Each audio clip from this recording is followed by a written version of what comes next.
नमस्कार दोस्तों, मैं डिम्पल कुमार आपका स्वागत करता हूं अपने इस channel financial journey with Dimple में। आज हम आईटीआर के टाइप के बारे में बात करेंगे कि आईटीआर के कितने टाइप होते हैं और हम कब कौन सा टाइप या कौन से टाइप का सिलेक्शन कर सकते हैं। दोस्तों, आईटीआर के 7 टाइप होते हैं, यह 7 प्रकार का होता है।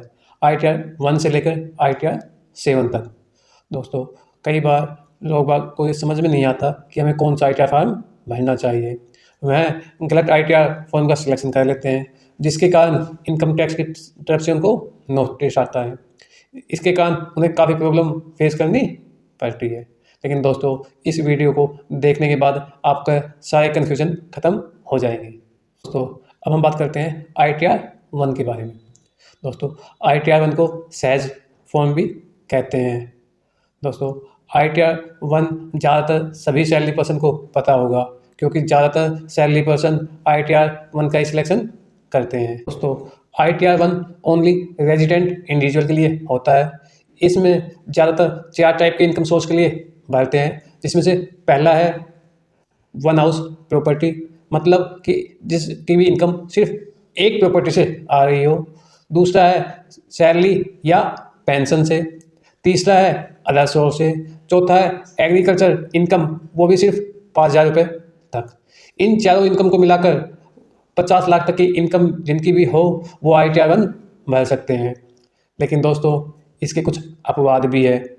जैसे यदि आप किसी कंपनी के डायरेक्टर हैं तो आप आईटीआर 1 नहीं भर सकते हैं। यदि आपने किसी अनलिस्टेड कंपनी के शेयर लिए हुए हैं तो भी आप आईटीआर 1 नहीं भर सकते। वहीं पर आपने यदि फॉरेन में आपकी कोई भी असेट या फॉरेन से आपकी कोई इनकम आ रही है तो भी आप आईटीआर 1 नहीं भर सकते हो। यदि आपको कोई कैपिटल गेन हुआ है या फिर आप लॉस को कैरी फॉरवर्ड कर रहे हो तो भी आप आईटीआर 1 नहीं भर सकते। तो दोस्तों, आपको यह ध्यान रखना होगा कि अगर इन सभी में से आपकी इनकम आ रही है तो आप आईटीआर 1 नहीं भर सकते हो। दोस्तों, अब बात करते हैं आईटीआर 2 के बारे में। आईटीआर 2 आईटीआर 1 का एक्सटेंशन है। दोस्तों, जो भी आईटीआर 1 में अपवाद थे, आप उन कंडीशन में भी आईटीआर 2 भर सकते हैं। दोस्तों, आईटीआर 2 में यदि आपकी इनकम सैलरी या पेंशन से आ रही है या फिर आपकी इनकम मोर देन 1 प्रॉपर्टी से आ रही है, तब भी आप आईटीआर 2 भर सकते हैं। वहीं पर अदर सोर्स से आपकी इनकम आ रही है तब भी आप आईटीआर 2 भर सकते हैं। इसके साथ में यदि आप किसी कंपनी के डायरेक्टर हैं या फिर आपने किसी अनलिस्टेड कंपनी के शेयर होल्ड किए हुए हैं, तब भी आप आईटीआर 2 भर सकते हैं। वहीं पर यदि आपकी कई फॉरेन में असेट है या आपकी इनकम फॉरेन से आ रही है तो भी आप आईटीआर 2 भर सकते हैं। वहीं पर आपका अगर कैपिटल गेन है या आप लॉस को कैरी फॉरवर्ड करा रहे हो तो भी आईटीआर 2 भर सकते हैं। लेकिन दोस्तों, आपको ध्यान यह रखना है कि यदि आपकी इनकम बिजनेस से आ रही है तो फिर आईटीआर 2 आपके लिए नहीं है।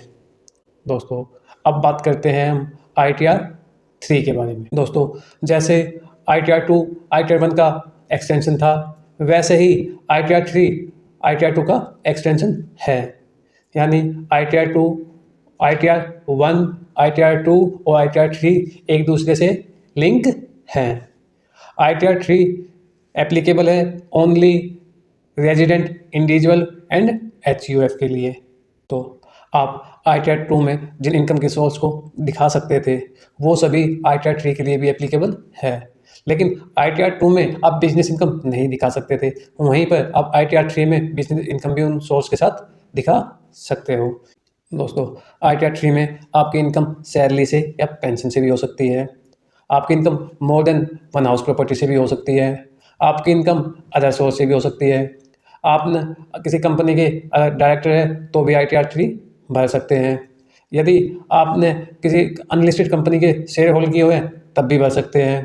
यदि आपका इनकम फॉरेन से आ रही है या आपने एसेट फॉरेन में है तब भी आप आईटीआर 3 भर सकते हैं। अगर आपके कैपिटल गेन या आपको लॉस कैरी फॉरवर्ड करवाना है तब भी आप आईटीआर 3 भर सकते हैं। लेकिन इन सभी में से किसी के भी साथ आपकी बिजनेस इनकम भी होना चाहिए, तभी आप आईटीआर 3 भर पाओगे। अगर बिजनेस इनकम नहीं है तो फिर आपको आईटीआर 2 भरना चाहिए।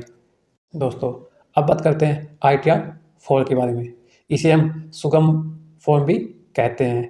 यह सिर्फ रेजिडेंट इंडिविजुअल, HUF और फर्म के लिए होता है, लेकिन यह LLP के लिए नहीं होता है, मतलब लिमिटेड लाइबिलिटी पार्टनरशिप फर्म के लिए नहीं होता है।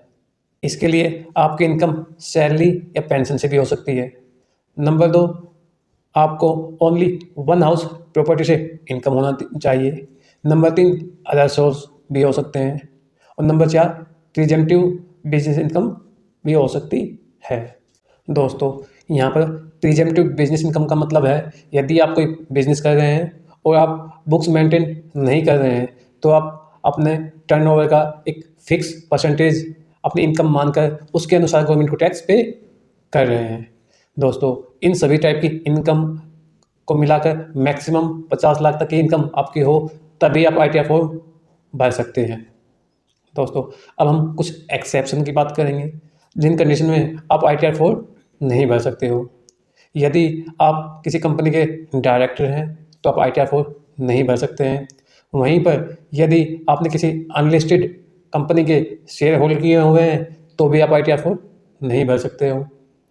यदि आपकी इनकम कहीं विदेश से आ रही है या फिर आपने कहीं विदेश में भी असेट होल्ड किए हुए हैं तो भी आप ITR फॉर्म नहीं भर सकते हो। यदि आपकी एग्रीकल्चर इनकम 5,000 से ज़्यादा है तब भी आप ITR फॉर्म नहीं भर सकते हो।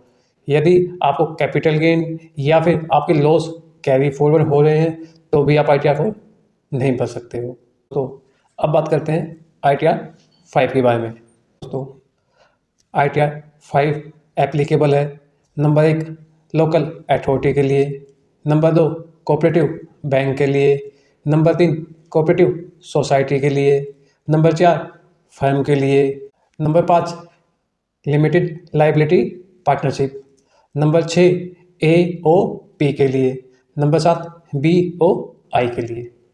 दोस्तों, अब बात करते हैं ITR 6 के लिए। दोस्तों, ITR 6 ज़्यादातर कंपनियों के लिए होता है। जो भी कंपनी होती है वह अपनी इनकम ITR 6 में दिखाते हैं। दोस्तों, अब बात करते हैं ITR 7 के लिए। दोस्तों, ITR 7 एप्लीकेबल होता है नंबर 1 चैरिटेबल ट्रस्ट के लिए, नंबर 2 रिलीजियस ट्रस्ट के लिए, नंबर 3 इलेक्टोरल ट्रस्ट के लिए, नंबर 4 पॉलिटिकल पार्टी के लिए, नंबर 5 रिसर्च ऑर्गेनाइजेशन के लिए।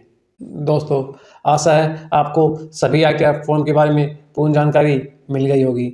दोस्तों, आप अपनी फाइनेंशियल नॉलेज को बूस्ट करने के लिए या इम्प्रूव करने के लिए अपने इस channel financial journey with Dimple को सब्सक्राइब करें। साथ ही इस वीडियो को लाइक करें और अपने फैमिली मेम्बर और दोस्तों के साथ शेयर करें। जल्द ही हम एक नेक्स्ट वीडियो में मिलेंगे। अगर आपके कोई भी सजेशन या डाउट है तो आप कमेंट करें। नमस्कार दोस्तों।